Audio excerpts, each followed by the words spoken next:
Assalamualaikum warahmatullahi wabarakatuh. Bismillahirrahmanirrahim. Ketika kita sudah sampai di bulan Agustus ini, kita merasa bahwa ada sesuatu euforia yang tentu saja harus kita syukuri. Karena setidaknya 79 tahun yang lalu kita berada di ranah yang serba tidak menentu. Konsep awalnya adalah sebenarnya bahwa kemerdekaan itu adalah pemberian dari Allah Subhanahu wa Ta'ala atas berkat rahmat Allah yang maha kuasa dan dengan didorongkan oleh keinginan luhur. Ini merupakan satu kondisi yang luar biasa. Allah Subhanahu wa Ta'ala memberikan kemerdekaan kepada kita dengan kemerdekaan zahiran wa batinan. Kemerdekaan yang tidak hanya sekedar de facto, tapi juga de jure. Bagaimana ketika kita dipertontonkan dengan kondisi bangsa kita yang tercerai-berai. Bahasanya dijajah Belanda selama 3,5 abad. Dijajah Jepang 3,5 tahun. Pertanyaan kita adalah parameternya seperti apa? Apakah benar kita ini dijajah Belanda selama 3,5 abad? Kemudian parameternya seperti apa kok bisa setengah abad atau 3,5 abad ini? Tentu kita tidak usah perdebatkan apakah proses ini terkondisi. Terus kita mengatakan, wah kita ini dijajah Belanda 3,5 abad, dijajah Jepang selama 3,5 tahun. Kita ini tentu saja berada pada sisi wong mikir aja susah kok. Mau berpikir tentang kehidupan, berpikir tentang sandang, pangan, papan, itu agak repot. Tapi masih bisa ngitung 3,5 abad dan 3,5 tahun. Belum yang dijajah oleh Inggris, belum yang dijajah oleh yang lain-lain. Karena kita ini negara yang subur makmur, Toto Tentrem Karto Raharjo. Dijajah oleh negara yang lain-lain itu, ya dilalah seperti ini. Tetap saja kayu bisa menjadi sesuatu yang manfaat, batu juga bisa dimanfaatkan. Katakanlah Indonesia ini bukan lautan, hanya kolam susu. Nah, kondisi-kondisi seperti inilah yang kadang kita harus kita syukuri bersama-sama. Dan harus kita wariskan kesenangan-kesenangan kita ini pada generasi-generasi sesudah kita. Anak-anak kita tentu harus kita berikan informasi yang real, yang signifikan, yang jelas tentang bagaimana keberadaan kita. Loh, kenapa kok ada IKN, Ibu Kota Negara, atau IKN itu Ibu Kota Nusantara? Loh, lalu DKI itu seperti apa? Ternyata DKI itu adalah Ibu Kota warisan. Warisan yang kita ini tidak dapuk, kita tidak yoso, kita tidak membuat. Ya ada Ibu Kota waktu itu ya DKI. Maka namanya daerah khusus Ibu Kota. Dan kita punya daerah istimewa Aceh. Kita punya daerah istimewa Yogyakarta. Mungkin sebentar lagi kita juga akan mempunyai daerah istimewa Surakarta. Tidak ada yang mengerti apakah ini benar atau tidak. Tapi setidaknya ada daerah-daerah yang istimewa yang harus kita kondisikan.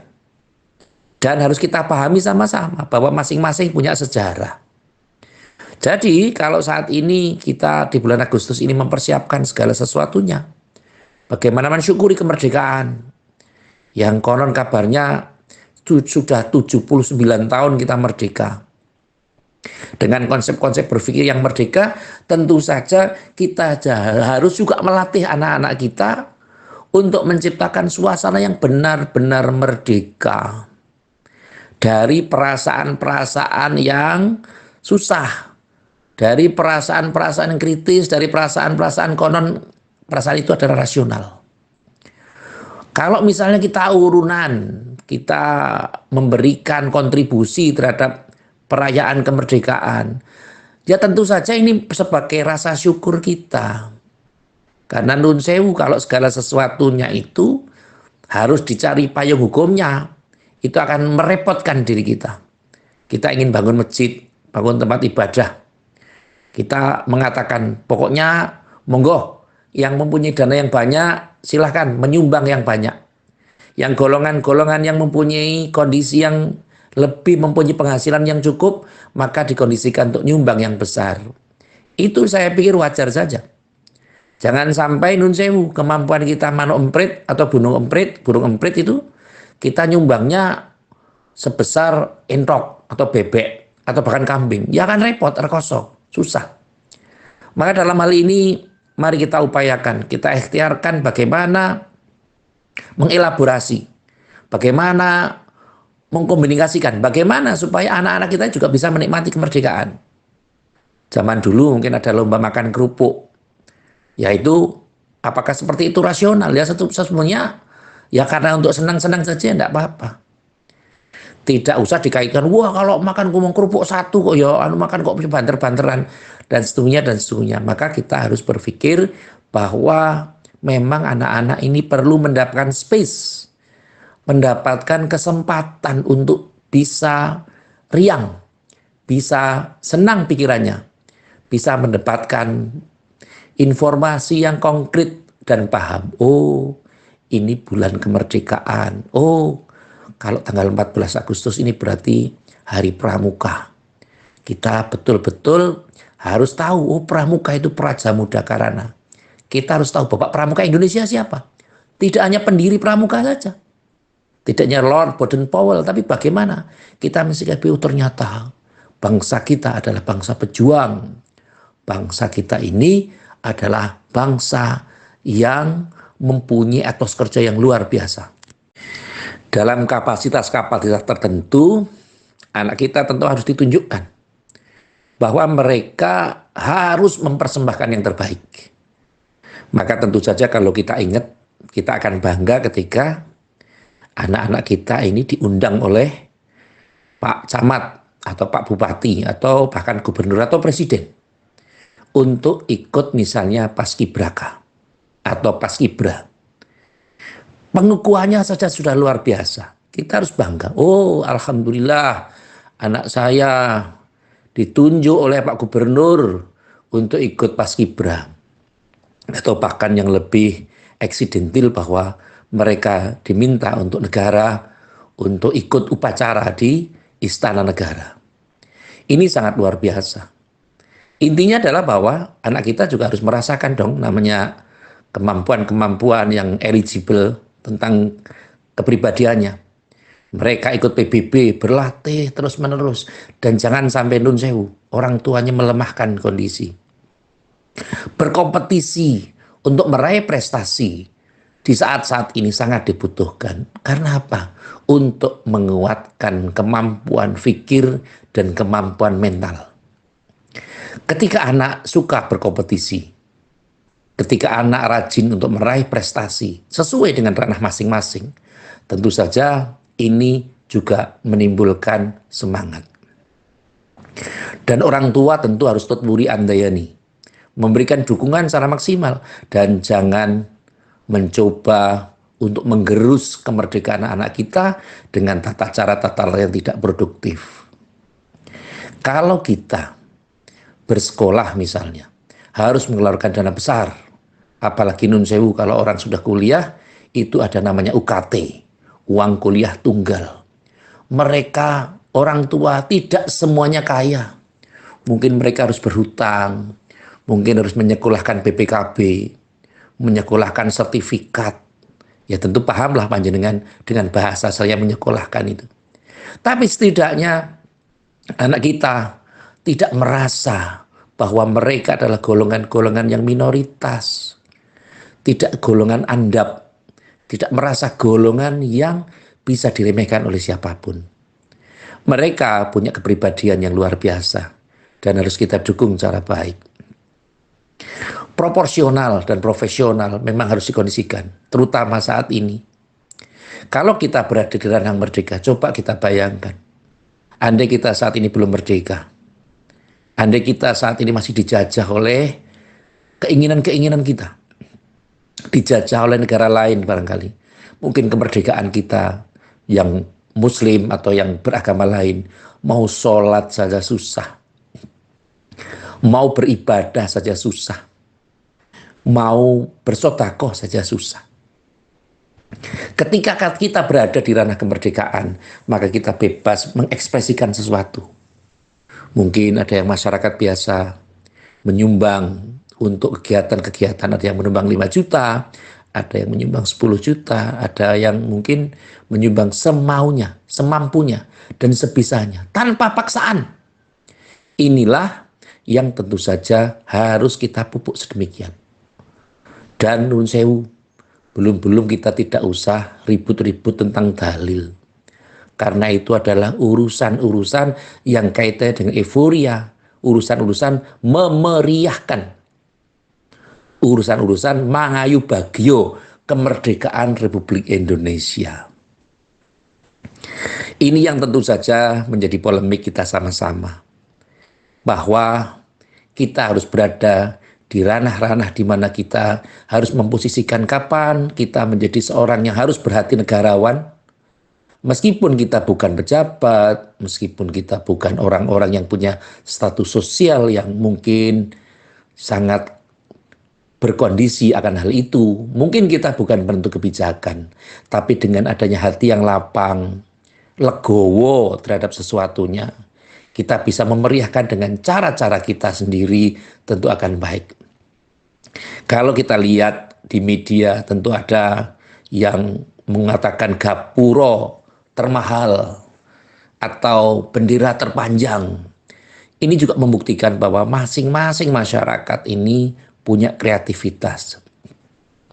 Masyarakat ini punya integritas. Dan masyarakat ini pengen mendapatkan aktualisasi diri, eksistensi yang real yang bisa diakui di masyarakat. Dalam beragama pun demikian. Berbangga terhadap agama kita. Jangan sampai kita ini menjalankan sesuatu berdasarkan atas kelemahan dan kelemahan serta kelemahan kita sendiri. Kalau memang kita dituntut untuk berjuang, ya kita berjuang saja. Karena tugas kita sekarang adalah mempertahankan dan mengisi kemerdekaan dengan membangun karakter diri kita dan membangun mentalitas diri kita serta orang-orang yang ada di dekat kita. Jangan kita bangga ketika kita bisa berkorupsi sekian puluh juta. Kita bisa menguras uang negara. Kita bisa mengeruk kekayaan negara.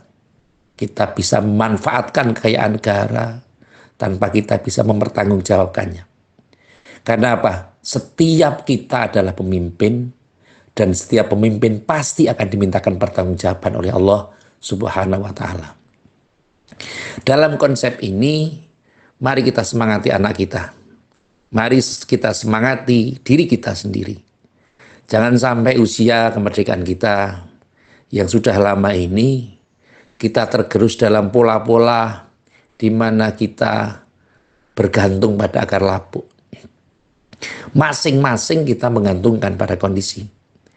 Kalau yang kita, yang swasta ini, tentu juga harus bangga. Alhamdulillah, kita masih diberikan kemelawi, apa itu, tangan kita bisa bergerak, lisan kita bisa melaksanakan sesuatu, kita bisa beraktivitas untuk mendapatkan ridho Allah Subhanahu wa Ta'ala.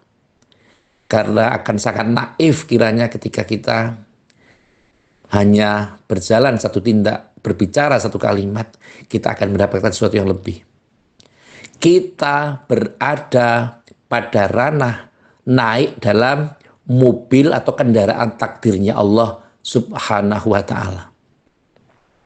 Ketika kita naik mobil dari Semarang sampai Jakarta, tentu saja dalam kapasitas itu meskipun kita hanya duduk saja, tentu kita akan sampai pada takdir kita. Kalau kita berlari dalam kendaraan itu, kita jalan bolak-balik kanan kiri atau depan belakang, itu tidak akan membuat mobil yang kita naiki menjadi lebih cepat. Karena segala sesuatunya kita berada pada ranah itu. Oleh karenanya kita diberikan Allah Subhanahu wa Ta'ala kebebasan untuk berpikir, untuk mensyukuri nikmat Allah Subhanahu wa Ta'ala. Karena apa? Ya kita diciptakan dalam sebagus-bagus bentuk. Meskipun kita berada atau diciptakan dalam sebagus-bagus bentuk, tetapi ketika sudah masanya akan berada nantinya, kenikmatan kita akan dipereteli oleh Allah Subhanahu wa taala. Yang tadinya diberikan penciptaan yang sebagus-bagus bentuk, tapi suatu ketika kita akan mendapatkan ranah yang ada di paling dasar. Laqad khalaqnal insana fi ahsani taqwim. Tapi ketika dalam satu kondisi tertentu, kita akan summa radadnahu asfala safilin. Kita harus ingat sama-sama bahwa interval hidup kita akan sangat terbatas. Pola-pola kehidupan kita juga sangat dibatasi oleh ruang dan waktu. Sehingga tentu ini sedikit pembelajaran bagi kita semua. Kita harus membedakan bagaimana Al-Quran menjelaskan tentang istilah hasan. Hasan itu adalah satu kondisi di mana terkait dengan baiknya fisik, bentuknya kondisi tubuh kita. Mungkin kalau orang Jawa menyatakan tangan atau tangannya itu gedewo pinentang, untune miji timun atau giginya biji timun dan seterusnya. Itu kalau diterjemahkan dalam bahasa Indonesia susah. Tapi kalau orang Jawa insya Allah akan paham dalam kondisi ini. Tapi suatu ketika mungkin kalau sudah tua, kulit yang tadinya halus itu bisa berkeriput. Karena memang masanya harus diganti dengan pola-pola yang lain. Sehingga dalam hal ini ketika ada khair itu kadang kondisi adalah kemanfaatan. Bagaimana punya nilai khairun nas anfa'uhum linnas. Baik-baik manusia itu adalah manusia yang bermanfaat. Nah, artinya khair itu adalah kondisi satu sisi yang mengandung nilai manfaat. Dalam hal ini tentu kita harus berikhtiar bersama-sama. Mari kita dukung kemampuan-kemampuan kita, dhahiran wa batinan. Kita mempunyai uswah Kanjeng Nabi Agung Muhammad SAW. Bagaimana Kanjeng Nabi itu bisa memotivasi anak muda, menyayangi yang muda, menghormati yang tua. Kanjeng Nabi punya mertua Sayyidina Abu Bakar Siddiq radhiyallahu taala anhu. Mereka luar biasa. Itu adalah kapasitas. Dan Kanjeng Nabi punya menantu namanya Sayyidina Ali ibn Abi Thalib karamallahu wajhah radhiyallahu taala anhu. Bahkan Kanjeng Nabi ngendika bahwa andai kata Kanjeng Nabi menjadi Madinatul Ilmu, kotanya ilmu, maka Sayyidina Ali menjadi babul ilmi. Sayyidina Ali adalah menjadi pintunya ilmu. Oleh karena itulah, maka berupayalah kita untuk memberikan yang terbaik. Mari kita jadikan sarana kita untuk loman, untuk memberikan sifat-sifat yang positif. Kita contohkan pada anak kita bahwa kemerdekaan itu adalah hadiah dari Allah Subhanahu wa taala. Sehingga kita perlu berupaya bagaimana memeriahkan kemerdekaan dengan cara-cara kita. Kalau pegawai mungkin ada yang mengkondisikan golongan sekian, urunan sekian, golongan sekian, urunan sekian. Itu tentu saja nun sewu harus dibedakan apakah itu pungli, apakah itu gratifikasi, apakah itu suap atau kalimat-kalimat yang lain. Dan kemanfaatannya pun harus dikondisikan. Maka saya sering guyon pada teman-teman saya yang pengusaha, misalnya saya bercita-cita, Pak, saya mohon bantuan, saya ingin membangun tempat ibadah. Saya ingin membangun sekolah, saya ingin bikin yayasan. Kemudian teman kita yang pengusaha bilang, oh ya saya doakan lah. Mudah-mudahan selesai, mudah-mudahan baik. Saya sering matur pada mereka, kayaknya doa penjenengan itu nggak mandi, Pak. Doanya jenengan itu tidak ijabah. Karena apa? Doa jenengan akan kalah ijabahnya dengan doanya kiai. Kalau kiai itu tugasnya memang berdoa. Tapi kalau doanya orang-orang atau pengusaha atau pedagang atau pegawai ya dengan nguluri, dengan memberikan sesuatu. Ini ada semen 120 sak, ada pasir 10 rit, ada bata 18.000 atau yang lain. Jadi ada pola-pola di mana sesuai dengan kondisinya. Jadi kita bekerja harus kita sesuaikan dengan bidang kita. Kalau yang kiai ya utamakan ulama mengajar atau berdoa. Kita kondisikan. Kalau yang pejabat, ya jangan muter-muter tasbih terus di masjid. Layani masyarakat secara maksimal. Karena kalau mereka Diberikan amanah, ya selesaikan amanah itu, tunaikan amanah itu dengan baik. Supaya apa? Supaya ketika kita bisa menjalankan sesuatu yang baik, maka insya Allah kalau sesuai dengan proporsinya, sesuai dengan profesinya, maka insya Allah negara kita akan menjadi lebih baik. Tentu dalam hal ini kita terus juga harus memahami sama-sama, terutama kita di kalangan bawah ini, kan kadang kita tidak tahu istilah-istilah yang berkembang sekarang dalam ranah pemerintahan atau dalam ranah kondisi. Misalnya ada istilah saber pungli, sapu bersih, pungutan liar. Sekarang tentu saja masyarakat harus disosialisasikan. Pungutan liar itu pungutan yang seperti apa? Hal-hal yang terkait dengan pungutan liar itu kondisinya bagaimana? Gratifikasi itu bahasanya sederhana apa? Jadi supaya masyarakat paham, kalau iuran bagaimana? Sama tidak antara iuran sama pungutan liar? Pungutan liar sama suap, suap sama gratifikasi, gratifikasi sama himbauan untuk membayar sesuatu sesuai dengan grade-nya. Atau kalau bahasa sekarang adalah sama tidak misalnya pungutan liar dengan subsidi silang.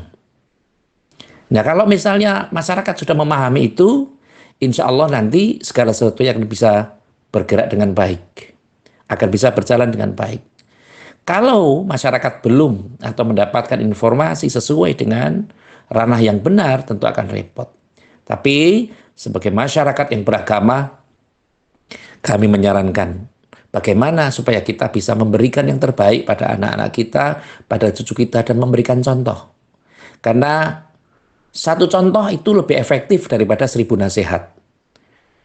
Bahkan ada istilah begini, satu istiqomah itu lebih baik daripada 1000 karomah. Hal ini tentu yang bisa kita jadikan sebagai sarana bahwa anak kita saat ini ada membutuhkan contoh, membutuhkan suri toladan. Dan Kanjeng Nabi Agung Muhammad SAW adalah memberikan satu kondisi bahwa beliau merupakan contoh yang baik, uswatun hasanah.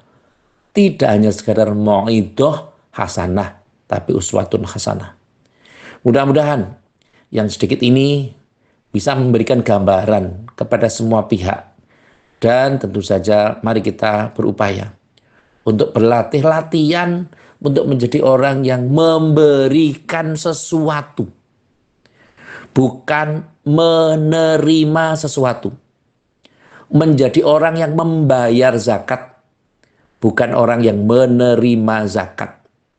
Menjadi orang yang produktif, bukan menjadi orang yang konsumtif.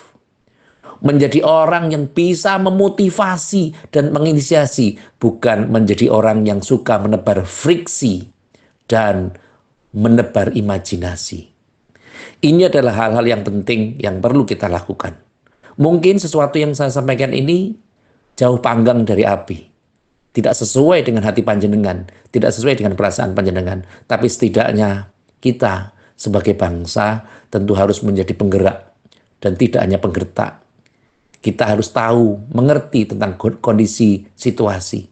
Karena orang-orang yang soleh ini berbeda dengan orang yang baik. Orang soleh itu minimal dia mengerti pada 4 aspek.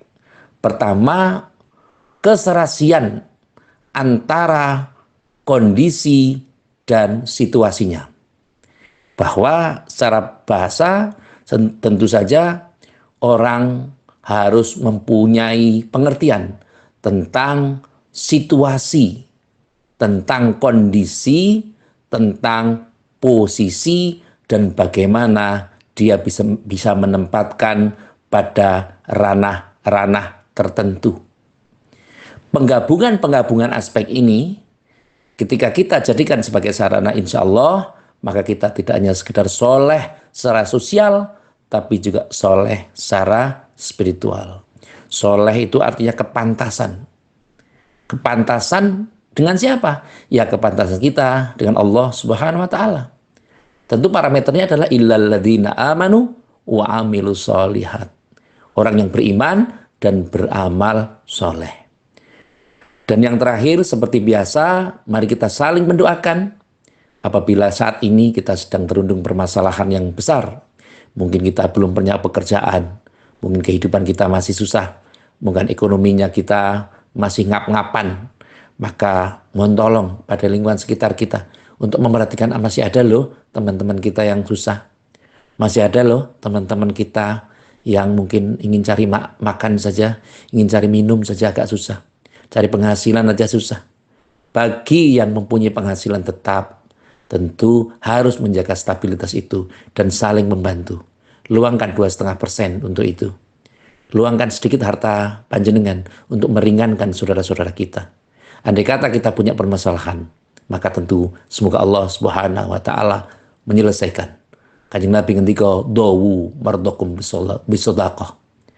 Kalau kita bersedekah, maka kita akan disembuhkan penyakit kita oleh Allah Subhanahu wa taala. Amin, Allahumma amin.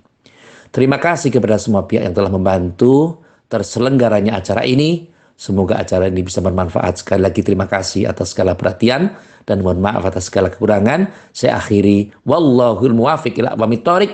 Wassalamualaikum warahmatullahi wabarakatuh.